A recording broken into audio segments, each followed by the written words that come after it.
Hey, what up, YouTube? This is your boy, the Visionary. Welcome to another episode of Firesidechats. Preludes. Actually, not preludes, just a regular episode. Sorry I haven't been on for a while. I got a new job. Shit is like crazy. I'm working like 11, 12-hour days, so I technically don't have like a lot of time to sit down and do a video. But I'm here now, and I'm going to dazzle you with my intellectual brilliance and other bullshit. This video is going to be about a concept I've been working on for the past year and a half. And the name of the concept, it's called Evolutionary Fulcrum Paradox.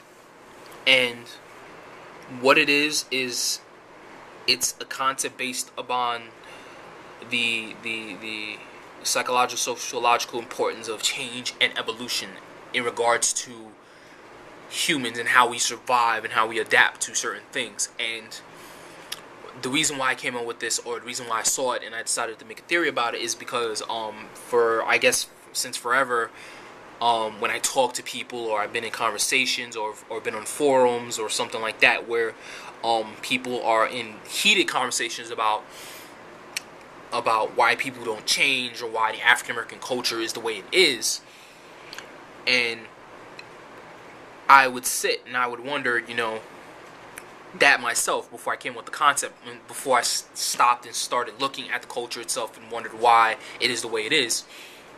And I saw a video online about something totally different.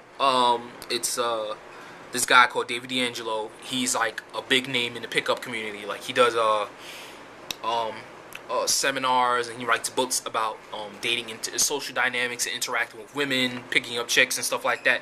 And he had this quote that made a lot of sense. It was a theory. There's something that I took and I made a theory out of it beyond what he's talking about. And the quote was it a quote? No, I don't think it was a quote. It was the concept was basically this: whenever you see someone doing a certain action over and over again, and logically, when you look at that action, or even if the person who's doing the action looks at it, knows that it's the bad action, or it's something bad, or it might hurt them, but they still continue to do it, then it's not a choice. It's automatic. It's an action that will constantly occur because it's not a choice.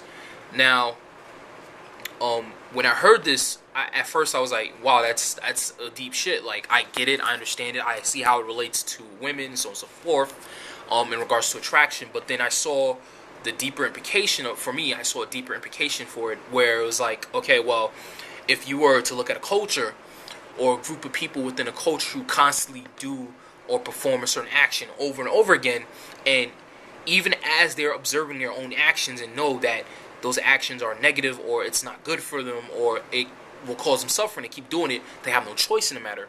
And as I said, the theory is called evolutionary fulcrum paradox, and the concept is based on the fact that change only occurs when you are faced with a negative existential threat. And when you're faced with that negative existential threat, you come face to face with the fork in the road scenario, where you have your present course of action that's causing you suffering, pain, and possibly your own death and destruction, versus a different course of action which might be better for you. Now, the thing is, most people who are, I would say, whether or not you are well developed, or you're doing actions that are good for you or bad, you will only change if you're pushed to a point where you have to come face to face with your own existence and what's causing you pain and what's good for you. Most people are not pushed to that. And if you apply that understanding to cultures and people, groups of people, you have to understand that African Americans and the African American culture in general, we are in a state of static flux, where we are technically comfortable with where we are, in terms of comfort, wealth, financial security. You have the government giving us free government cheese, police not like beating the shit out of us and stuff like that. You get the idea. But there's still things and problems that we deal with society in general. But we're at a state where we're comfortable enough to be able to accept what the fuck is going on. Now, when you see instances of people, of guys doing dumb shit, and gang banging or selling drugs or fucking with bitches, and bad shit pops off because of that, that type of life, to them, to that particular person that's going through that, they're comfortable with it. Why? Because it's part of their culture. They've known it all their life. They've seen nothing else. It's part of the culture. It's part of their social structure, where they come from. So it's makes no sense if you understand the concept to be like, you need to change because it's bad. To them, it's not bad because they're not suffering. But the possibility of change and evolution is possible if they come to the conclusion that they are suffering, or they realize that they're suffering in some way, and then they're pushed to the crossroads where they have to make the choice. Oh shit, my life is bad, I'm gonna go to hell or something like that, or I want to change and I want to do better for myself. You've seen this concept millions of times before. You've heard it in stories, but you never really put it two to two together to really realize how important it is to humanity's evolution as a species. Like, you probably heard the story about the really fat guy who goes to the doctor, and the fat guy has problems with food, and the doctor tells him, listen, you eat too much, you're overweight, your cholesterol is super high. If you keep going on like this, within a month, within 2-3 months, you could die. And after hearing that, the fat guy goes, you know what? Shit, I need to fucking change. So he changes his diet, he starts exercising, he changes a lot of his habits, and ergo, he survives, he lives longer. You heard another story where a guy goes to jail for committing some random crime, and while he's in there, he finds God, he finds Jesus, comes out, and he moves on to do good things. Why? Because he notices that his life in jail, the suffering that he goes through, the psychological effects of him being in jail are so powerful that the alternative in terms of finding God, or a lot of cases guys go to jail in Islam and stuff like that, is more beneficial to him than following the life path that he's gone on to. The concepts that you see in it, where it's like you're faced with a negative existential threat, and then you're brought to the crossroads where you have to decide between, still facing a negative existential threat and suffering through it, or choosing another option that might be more beneficial to you. This concept is important because when you take a step back, you'll realize that a lot of people do not have choice. It's about situations that you're put into that forces you to adapt to the situation and to make a choice, possibly a choice. But you can only make that choice. You can only go, gee, I need to change, when you're pushed into that situation, when you're pushed into the evolutionary Fulcrum paradox, when you're faced with, okay, the negative essential threat, where you have to go, shit, my life is suffering, I need to choose something else to do something different. But most people are not pushed into that. They're comfortable where they're at, they're comfortable living the way they do, and they don't see any problem with that. The thing is, most people who are watching these people are passing judgments, going, these people are bad, there's something wrong with them, they're fucked up, they're stupid, they need to change, they're going to hell, not realizing, you're not understanding the psychological and sociological concepts that are developing in front of you. Therefore, your methods, your techniques for helping these people change are not effective, because you don't understand what's necessary for the change to occur, period. I had these situations in my life, not in my life, but I have friends who go through problems with either it's women or just people in general. And it's like, you go through these problems and I'll give you advice, but you won't take the advice seriously. You'll take it and then you'll still do the things you do, not being objectively, what I call, you won't put yourself in the mode of, I would say, objective. You're not in the objective it. You're not stepping back and watching as things occur and then really thinking about what's going on and then planning so that you do not have those problems. I got one friend who used to live with his mom, and his mom passed away, God rest her soul, she was a nice woman, Chinese friend, and he was always in this funk, this negative funk, like he just was really depressed. He was a cool dude, he was a funny motherfucker, but there was an undertone of certain like negativity and depression with him, and he would always be like, nah, y'all can't, my mom is this and that. And my sister like drops mom off, and like I gotta take care of her for the weekend and most of the time throughout the week. And I'm like, yo, dude, why don't you just stand up to your sister and tell her, like, listen, you take mom for 3 days, I'll take mom for 4, and we'll just divvy up the week every other week. And he wouldn't do that. And then it's like, oh, you know, this girl is fucking, you know, I'm trying to like get with this girl, and she, you know, she's always like, you know, I'll buy her something and it'll be expensive, and then I don't get what I want, and blah blah blah. Mind you, this shit happens 5, 6, 7 different times, and it's like, dude, after like the 3rd time, you should like get the picture. Like whenever, you know, you fall head over heels over a girl who's just talking to you, being friends with you, not realizing she probably doesn't feel you, and you go through the same steps over and over again.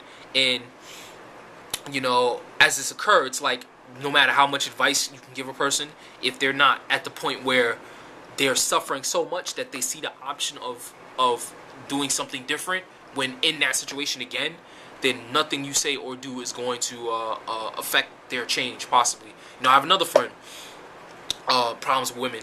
I have a lot of friends who have problems with women, but not the problems in terms of like, you know, picking them up. The problem is they'll pick the chick up, they'll date them for like a week or 2, and they'll fuck, and then it's like the chick will flip the fuck out, or he'll do something stupid, or they'll do something stupid, and it fucks up the whole thing. And it's like they'll complain like, yo, I don't understand why the fuck this shit happened. Bitches is fucked up. I don't know what's going on. And it's like, you need to understand that, you know, if you're black, and I have a lot of black friends, you know, you come from a culture that's inimical, that's destructive. You know what I'm saying? So it's not, you know, beneficial to survival. Plus, you're dealing with women who grew up in this culture, who also are inimical to your survival. You have to understand psychologically, they're fucked up. A lot of the women that you deal with, you know what I'm saying? That's partly the reason why you pick up probably a lot of women, because a lot of dudes avoid chicks because they know something deep down that something is wrong with them. That's why they don't deal with them. And it's like, you know, I got this one friend who bags lots of chicks, dates them for a few weeks, and then the bitch flips out, and then it's like, he complains about it, and it's like, you know, these are the women you're dealing with. The women are fucked up, and the culture they come from is fucked up. That's the reason why you're having a problem.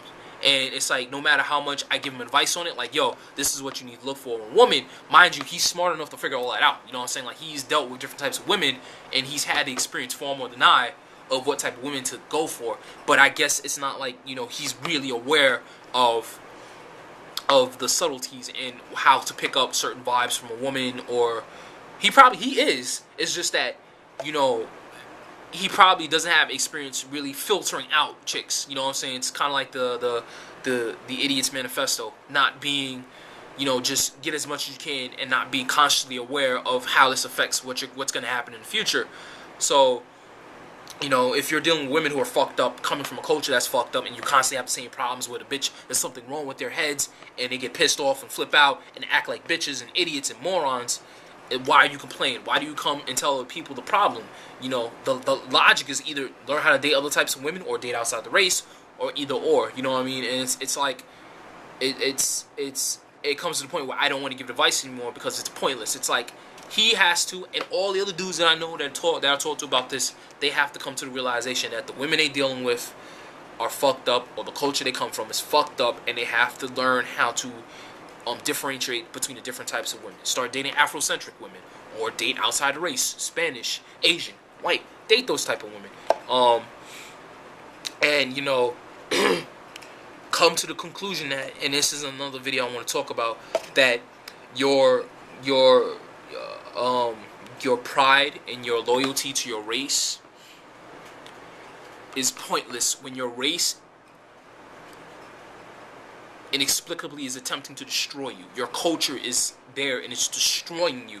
So there's no point. That's inherent. That's the height of fucking stupidity on the highest level. If you're going, well, and let's change the format. Let's say, if you're on a team and, you know, your team is a bunch of, you know, your basketball players or something. You're on a team and your team is a bunch of losers, and it's not the fact that you're just losers, but the people in the team are just backstabbers and they're mean and this and that, and they're actively going for your destruction. What is the point of having a loyalty to a team who technically is just trying to fucking kill you? You know what I mean? Like, that might be an extreme example of what I'm talking about, but we're talking about your survival. And if you're going to dating and African American interaction with men and women, you have to understand that the like 75% of the women in the culture are fucked up. There's something wrong with the culture and something wrong with the women. And there are examples, and I'm a perfect example of that, where the women will try to destroy you because there's something there that's like they need to survive, they need to destroy you, but there's ways to work together where you don't have to destroy the person, but they decide to destroy you anyway. Like it's a complicated situation.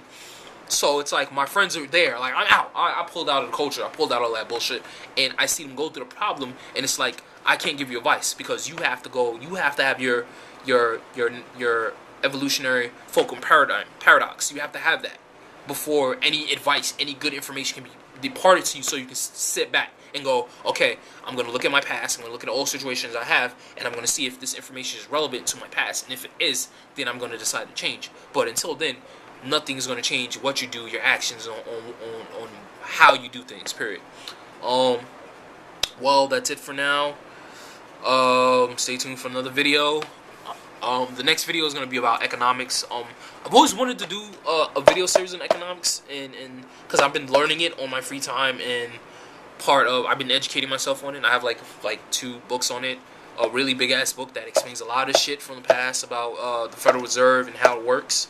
And I've been learning from actually the job I work at. It's a company, and they give you a very deep insight in regard to how economics controls politics, and I think it's very important. I think that's very important to try to disseminate that to the populace and in a real simple way, because once you start understanding how that works, even the smallest actions that you take, like let's say investing in a bank, not even investing, like putting your money in a bank, will have profound effects on your community at large, period. So that's it. Take care. Hope you enjoyed this episode.